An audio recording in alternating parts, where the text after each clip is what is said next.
এই খুনের দায় দায়িত্ব তারেক জিয়াকে গ্রহণ করতে হবে। এই খুনের দায় দায়িত্ব মির্জা ফখরুলকে গ্রহণ করতে হবে। এই খুনের দায় দায়িত্ব বিএনপিকে গ্রহণ করতে হবে। এই খুনের দায় দায়িত্ব প্রত্যেক প্রশাসন গ্রহণ করতে হবে। এই বাদীর ছেলে তার নিজের মুখে শুনেন, মামলা দেওয়া হয়েছে কিন্তু পুলিশ মামলা গ্রহণ করে নাই। পুলিশ তার মামলা গ্রহণ করে নাই। এক আবু সাইদের হত্যায় আওয়ামী লীগের মসনাদকে ধ্বংস করে ফেলেছে। লিখে রাখো, 100 হত্যায় বিএনপির মসনাদ হয়ে গেছে। চাঁদা নিলে পুরস্কার, ধরা পড়লে বহিষ্কার, ভাইরাল হলে গ্রেফতার।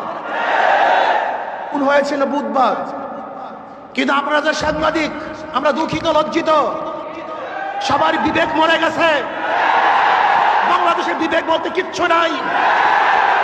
বুধবার এই ঘটনা ঘটছে, কোন সাংবাদিক এই ঘটনা প্রকাশ করতে পারে নাই, অথচ সবার মাঝে এই ঘটনা ঘটেছিল। নাই একজন বাংলাদেশের সাংবাদিকের ঘটনা প্রকাশ করার মতো, নাই একজন পুলিশ কেস গ্রহণ করার মতো। আজকে এই মামলার যে বাদী, একজন মহিলা, তার সন্তান এখানে এসছে। এই যে তার সন্তান, সোহাগ মামলার এই বাদীর ছেলে, তার নিজের মুখে শুনেন, মামলা দেওয়া হয়েছে কিন্তু পুলিশ মামলা গ্রহণ করে নাই। পুলিশ তার মামলা গ্রহণ করে নাই। আজকে পুলিশ ভিন্ন খাতে এই মামলাকে নেওয়ার জন্য ষড়যন্ত্র শুরু করছে। সব জায়গায় চাঁদাবাজি, শরিয়াতপুর বাস সব বন্ধ। শুনলাম আজকে তাদেরকে বহিষ্কার করা হয়েছে। অথচ আজকে আপনারা দেখেছেন প্রেস ব্রিফিংয়ে, সাংবাদিক সম্মেলনে ঊর্ধ্বতন কর্মকর্তাদের কাছে বারবার জানানো হয়েছে, কিন্তু না, যতক্ষণ পর্যন্ত সব জায়গায় প্রচার না হয়েছে ততদিন পর্যন্ত বহিষ্কার করা হয় নাই। চাঁদা নিলে পুরস্কার, ধরা পড়লে বহিষ্কার, ভাইরাল হলে গ্রেফতার। কি ভেবেছেন বাংলাদেশের মানুষ বোকা? আজকে আমাদেরকে জিম্মি করে ফেলছে। দল এই খুনের দায় দায়িত্ব গ্রহণ করবে না। আমি স্পষ্ট ভাষায় বলতে চাই, এই খুনের দায় দায়িত্ব তারেক জিয়াকে গ্রহণ করতে হবে। এই খুনের দায় দায়িত্ব মির্জা ফখরুলকে গ্রহণ করতে হবে। এই খুনের দায় দায়িত্ব বিএনপিকে গ্রহণ করতে হবে। এই খুনের দায় দায়িত্ব প্রত্যেক প্রশাসন গ্রহণ করতে হবে।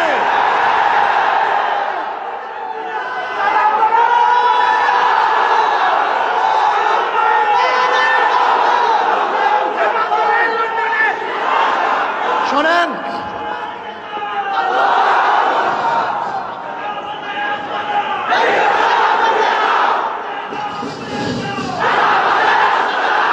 আমি মনে করি অবৈধ সন্তান জন্ম হওয়ার আগে তার মৃত্যু কামনা করে। আজকে বিএনপি ক্ষমতা যাওয়ার আগে তার পতন কামনা করে বাংলাদেশের মানুষ চায় না এই চাঁদাবাজ, দখলদার, খুনি, ধর্ষক, জালেমের কুস্তি বাংলাদেশের বাচ্চাটা বসুক। বাংলাদেশের একজন মানুষ চায় না। আমি ঘুমাতে পারি নাই, ওই দৃশ্য দেখ, আল্লাহর কসম, আমি শুধু ওই দৃশ্যই আমার চোখে সে ভাসছিল। আমি বিশ্বাস করতে পারি নাই মানুষ এত জালেম কিভাবে হয়, এত অত্যাচার কিভাবে হয়। জালেমের গোষ্ঠী, খুনির গোষ্ঠী। শোনো, এক আবু সাইদের হত্যায় আওয়ামী লীগের মসনাদকে ধ্বংস করে ফেলেছে। লিখে রাখো, 100 হত্যায় বিএনপির মসনাদ হয়ে গেছে।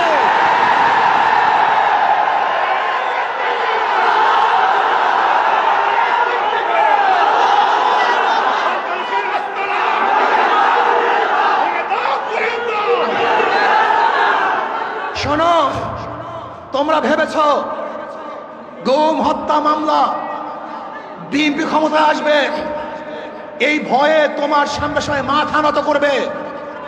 শিয়াল মাথা নত করতে পারে, ইঁদুর তোমার সামনে মাথা নত করতে পারে, লুবিরা তোমার সামনে মাথা নত করতে পারে, দুর্নীতিবাজরা তোমার পায়ের মধ্যে তৈলবর্ধন করতে পারে।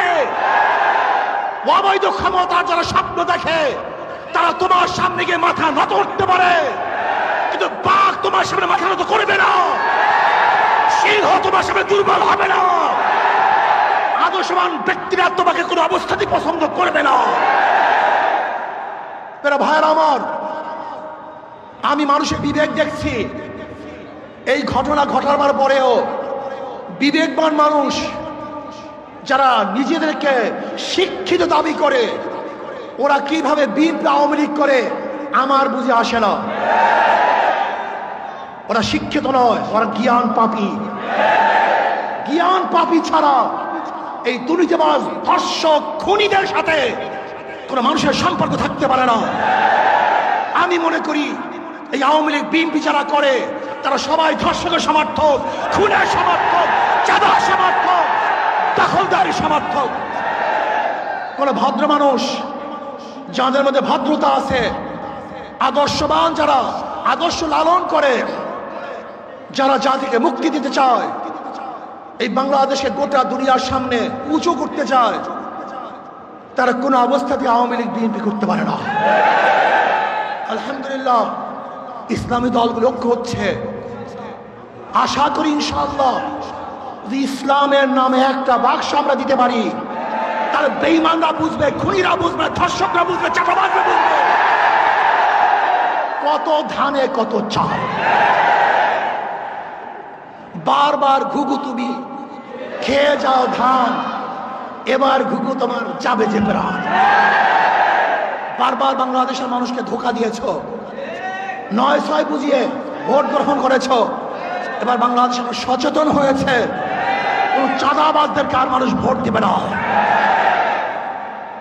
যারা বিগত দিনে দুর্নীতিতে 5 বার চ্যাম্পিয়নশিপ লাভ করেছে, যারা অবৈধ নির্বাচন উপহার দিয়েছে, যারা চাঁদাবাজি করার কারণে দেশ থেকে মানুষ বিতাড়িত করেছে, দ্বিতীয়বার তাদেরকে মানুষ আর ভোট দিবে না ইনশাআল্লাহ।